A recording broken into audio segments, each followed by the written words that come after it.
Welcome students, welcome to our English class.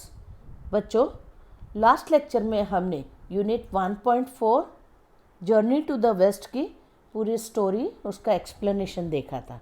ठीक है, अब हम इस लेक्चर में कंप्लीट करने वाले हैं हमारी English workshop. Okay, see there on your screen unit 1.4 journey to the west, इसकी इंग्लिश वर्कशॉप, जो कि आपकी टेक्स्ट बुक का पेज नंबर 21 और 22 है। ठीक है बच्चों, so let's start our English workshop. देखिए, सबसे पहला प्रश्न है, list all the persons and characters mentioned in the story. आपको क्या करना है, जो हमने स्टोरी पढ़ी है उसमें जितने भी लोगों के नाम या कैरेक्टर्स, पात्रों के नाम आए हैं, उन्हें हमें लिस्ट करना है। लिस्ट करने का मतलब होता है उनकी सूची बनाना। ठीक है, then which of them are real, which are imaginary. अब उनकी सूची बनाने के बाद हमें क्या करना है, इनमें से कौन सच में रहे हैं, रियल यानी वास्तव में, एंड विच आर इमेजिनरी यानी कि कौन कौन से जो हैं इमेजिनरी, काल्पनिक। मैंने आपको पहले भी एक्सप्लेन किया है। तो हमें इनमें से जो भी पात्र हैं जो काल्पनिक है उनके आगे लिखना है इमेजिनरी, और जो सच में वास्तव में है उनके आगे लिखना है रियल। ठीक है, तो पहले तो हम सूची बना लेते हैं इस कहानी में आए हुए लोगों की, पात्रों की, कैरेक्टर्स की। Okay, list of characters in the story. देखिए, सबसे पहले युआन शुआंग, गुआन देती, सन वुकोंग और मंकी किंग, जूबाजी और पिग्सी, शावुजिंग और सेंट प्रिस्ट। ये 5 लोगों के नाम हमें यहाँ पर दिखाई दिए हैं इस कहानी में। ओके, अब हमें इन्हें रियल या इमेजिनरी बताना है। तो युआन शुआंग ये तो रियल थे क्योंकि इनका उल्लेख हमें इतिहास में प्राप्त हुआ, इतिहास की किताब में हमने पढ़ा है इनके बारे में। ठीक है, गुआइन देती ये जो हैं देवी, मर्सी की देवी यानी दया की देवी। अब ये सच में थी या नहीं है हमें नहीं पता, इसलिए ये इमेजिनरी है, काल्पनिक। सन वुकोंग या monkey king, he is also imaginary. Zhu Bajie और Pigsy, he is also imaginary. And Sha Wujing और रेत का देवता सेंट प्रिस्ट, ये भी क्या है, असल में इमेजिनरी है। तो क्योंकि हमें इनके बारे में कुछ पता नहीं है और इनका उल्लेख, ऐतिहासिक प्रमाण हमारे पास उपलब्ध नहीं है, तो इसीलिए हमने इन्हें इमेजिनरी की कैटेगरी में रखा है। ओके बच्चों, now question number 2। See there on your screen, question number 2, say whether the following sentences are right और रॉन्ग। जब मैंने आपको लेसन पढ़ाया था उस समय ये सेंटेंसेस आपने वहाँ मैंने एक्सप्लेन किए थे। आपको मुझे बताना है ये राइट है या रॉन्ग। इन्हीं को आप ट्रू फॉल्स से भी कह सकते हो, लेकिन चूंकि उन्होंने हमें क्वेश्चन में कहा है कि हमें इनके आगे क्या लिखना है, सही है तो राइट और गलत है तो wrong. The very first sentence, the novel journey to the west is about a journey to western countries like England and America. अब ये जो नॉवेल है जर्नी टू द वेस्ट, ये जो नॉवेल लिखा गया है, महाकाव्य लिखा गया है, ये इंग्लैंड एंड अमेरिका के संदर्भ में लिखा गया है। तो ये राइट है क्या? नहीं, क्योंकि ये नॉवेल किसने लिखा था, मैंने आपको बताया था, वू चैंग ने, है ना, जो कि चाइना के लेखक है। तो उनके लिए हम लोग वेस्टर्न कंट्रीज हुए ना, तो वो जो युआन शुआंग वहाँ से यहाँ आए थे, न कि England and America. So this sentence is, आपके हिसाब से अब क्या हुआ? Yes, wrong. Second, in the days of Yuan Chwang travelling from China to India was not an easy task. तो travelling from China to India जब हुआ था उस समय, आज से 7वीं शताब्दी में, यानी कितने वर्ष पहले हैं, 17, आप तकरीबन 1516 पकड़ लीजिए, इतने शताब्दी पहले की ये बात है। तो उस समय it was not an easy task, ये बहुत आसान कार्य नहीं था। सही बात है ना ये। So this one is right. Yuan Chwang travelled to many parts of India, हमने कहानी में पढ़ा है। Yes, this sentence is right. Yuan Chwang's way back home was relatively easy, यानी कि रिलेटिवली यानी कि टर्म में, मैंने आपको बताया था संदर्भ, उस समय जब हमने बताया था वेस्टर्न कंट्रीज़ के संदर्भ में, तो मैंने आपको इसे एक्सप्लेन किया था। तो क्या यहाँ पर आना और यहाँ से वापस जाना उनके लिए आसान था, ऐसा वो कह रहा है सेंटेंस, कि यहाँ से जब वे वापस अपने घर जा रहे थे तो आसान था उनके लिए।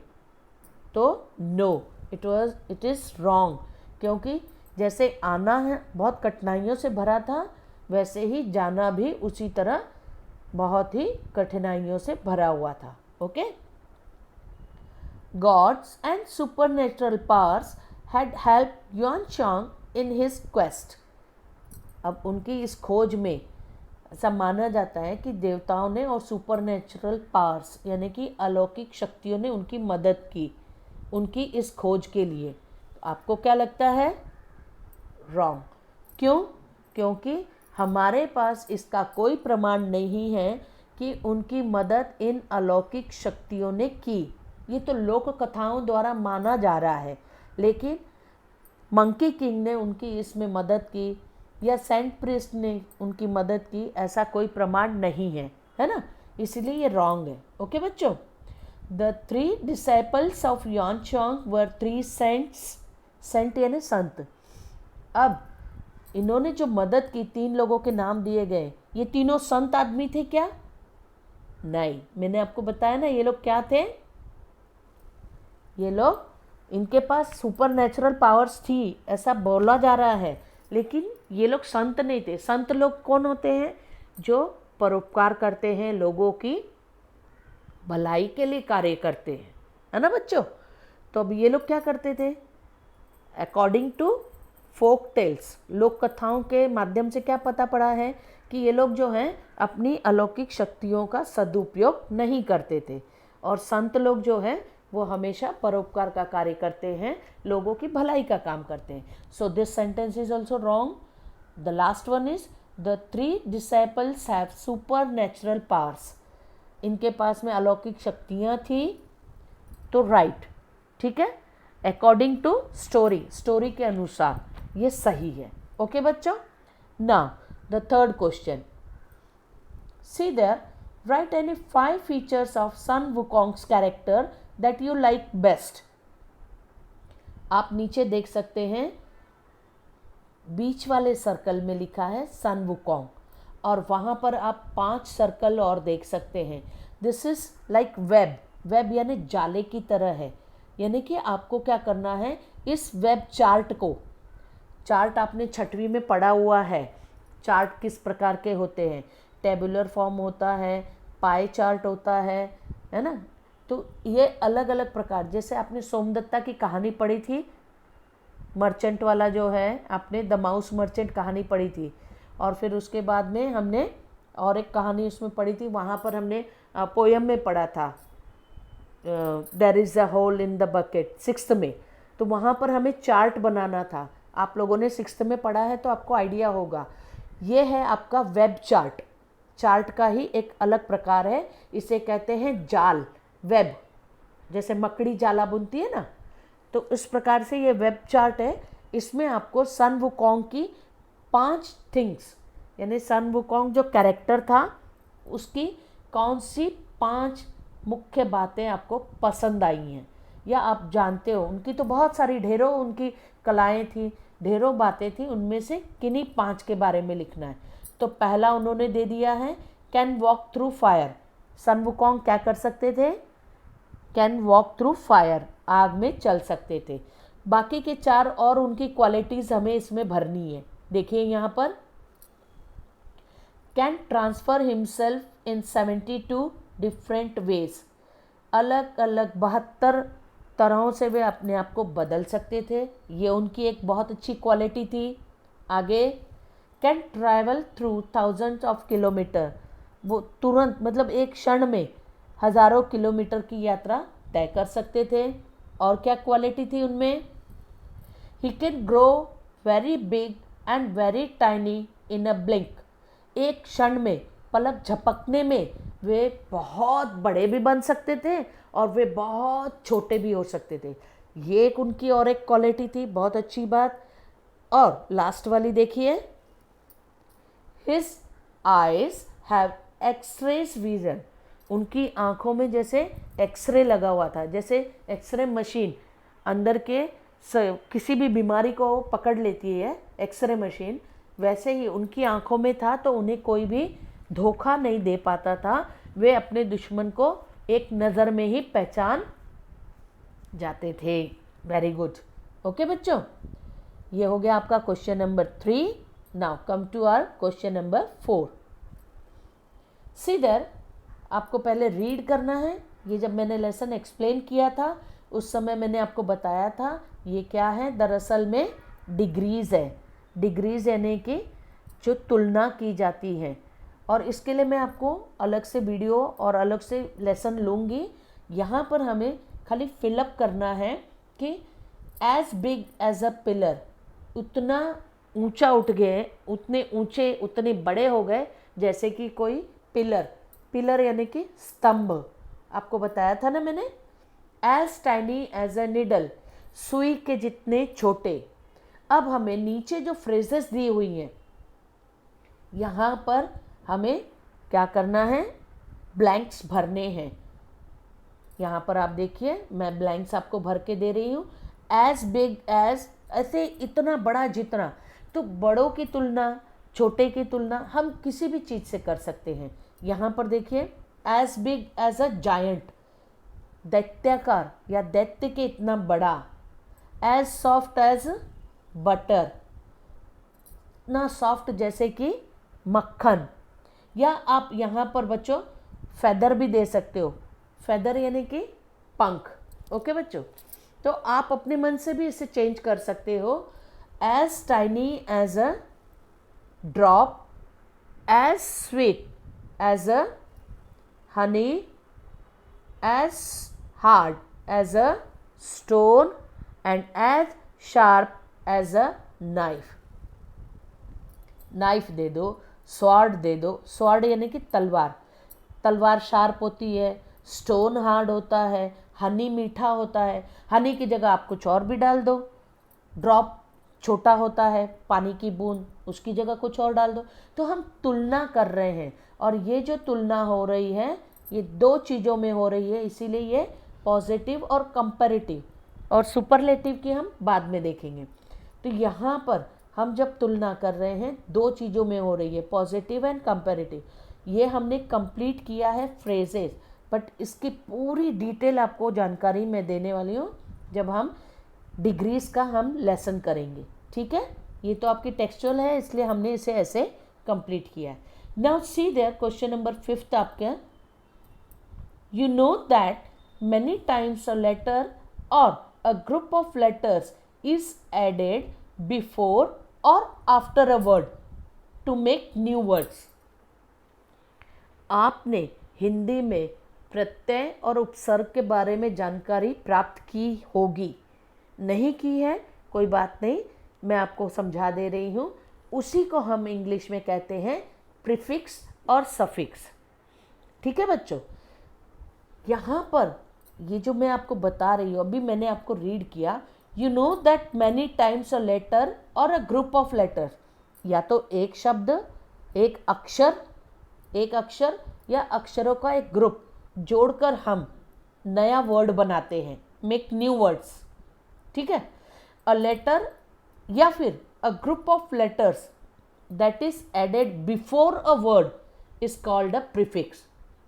अब देखिए मुख्य शब्द जो रहता है उसके पहले बिफोर कोई अक्षर लगा देते हैं तो क्या होता है, उस शब्द का अर्थ बदल जाता है, उसे हम इंग्लिश में कहते हैं प्रीफिक्स। प्रीफिक्स, प्री यानी पहले, फिक्स यानी जोड़ना। ये याद कर लो बच्चों, प्री यानी पहले, फिक्स यानी जोड़ना। मुख्य शब्द के पहले कुछ हम जोड़ देते हैं, उससे क्या होता है, शब्द परिवर्तित हो जाता है, शब्द का अर्थ बदल जाता है। ध्यान से सुन रहे हो ना।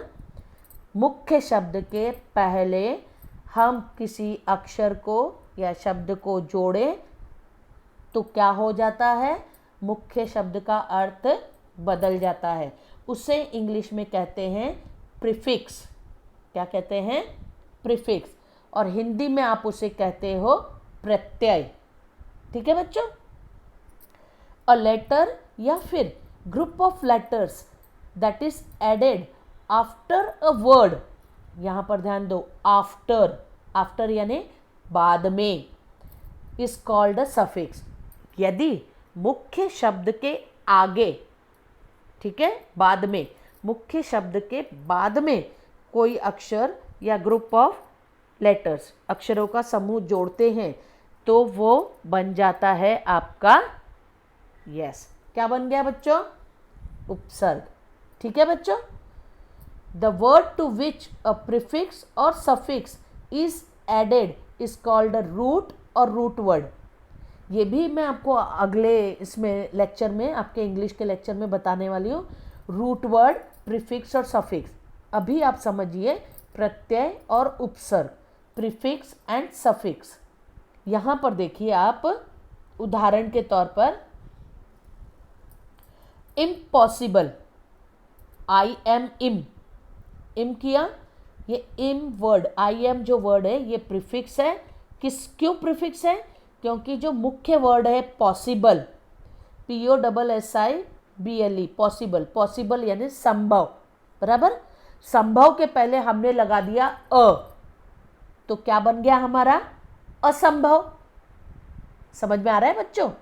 मुख्य शब्द है हमारा संभव, संभव के पहले हमने लगा दिया अ, बन गया असंभव, यानी कि क्या हो गया, संभव का असंभव, विपरीत हो गया, उसका अपोजिट हो गया। समझ में आ गया, उसे कहते हैं हम प्रीफिक्स। अब यहाँ पर दूसरा देखिए, सैडनेस, सैडनेस यानी दुखी, बहुत ही दुखी है। अब मुख्य शब्द है सैड यानी दुख, दुख के आगे हमने नेस वर्ड लगा दिया, NESS, नेस, ये आगे लगाया ना मुख्य शब्द के आगे, तो ये बन गया दुखी, है ना। तो ये हो गया, नेस शब्द जो है वो हो गया सफिक्स, यानी कि मुख्य शब्द के पहले लगकर शब्द का अर्थ बदल जाए, वो हो गया प्रीफिक्स। मुख्य शब्द के बाद में लगकर उसमें उस शब्द की महत्ता को बढ़ा देता है या महत्व को बढ़ा देता है या उसे कुछ और ज़्यादा बताता है उस शब्द के बारे में, उसकी विशेषता बढ़ जाती है ना, तो उसे कहते हैं सफिक्स। समझ में आ रहा है बच्चों। प्रीफिक्स पहले लगता है, सफिक्स बाद में लगता है। ओके, यहाँ पर देखिए क्वेश्चन नंबर 6 है आपका, guess the meaning of unfamiliar और अनबिलीवेबल। यहाँ पर आपको अनफैमिलियर और अनबिलीवेबल का मतलब क्या होगा ये अनुमान लगाना है। तो मैं आपको उत्तर दे रही हूँ।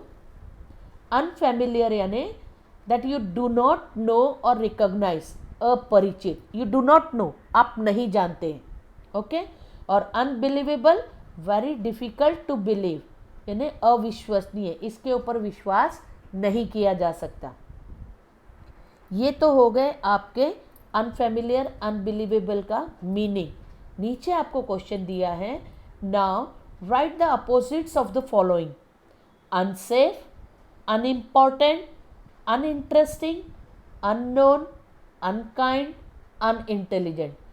बच्चों आप एक ध्यान दोगे तो आपको तुरंत इसके अपोजिट के वर्ड से मालूम पड़ जाएंगे। आपने यदि ये जो पहला वर्ड लगा है इनका अन, UN, अन, ये 2 लेटर लगाकर हमने क्या किया है, इसका अर्थ बदल दिया है। तो ये जो वर्ड्स है, लेटर्स है, सॉरी लेटर्स, UN, अन, हर शब्द के पहले अन लगा हुआ है, तो ये सारे के सारे क्या हैं, प्रीफिक्स है। और इसका अपोजिट हम करेंगे तो क्या आ जाएगा, ये देखिए, unsafe, safe, unimportant, important, uninteresting, interesting, unknown, known, unkind, kind, unintelligent, intelligent. समझ में आ गया बच्चों? अन को हटा दिया तो आपका रूट वर्ड मिल गया। अन जो है वो प्रीफिक्स है। ओके बच्चों, ये अपोजिट बन जाते हैं। प्रीफिक्स लगने पर शब्द का परिवर्तन हो जाता है। मैंने अभी आपको बताया, उसका अर्थ बदल जाता है ना। तो ये हो गए आपके क्वेश्चन नंबर 6, उसका क्वेश्चन और आंसर। यहाँ पर आपकी इंग्लिश वर्कशॉप खत्म हुई। So that is the end of your English workshop lesson journey to the west की। अब हम इसकी लैंग्वेज स्टडी के साथ आपसे मुलाकात करेंगे।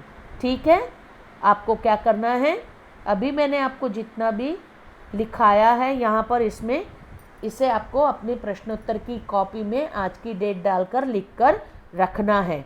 ओके बच्चों, और फिर नेक्स्ट लेक्चर में मैं आपको लैंग्वेज स्टडी दे रही हूँ, आप उसे भी अपने प्रश्नोत्तर निबंध की कॉपी में, प्रश्नोत्तर की कॉपी में, दोनों जगह लिख कर रखेंगे।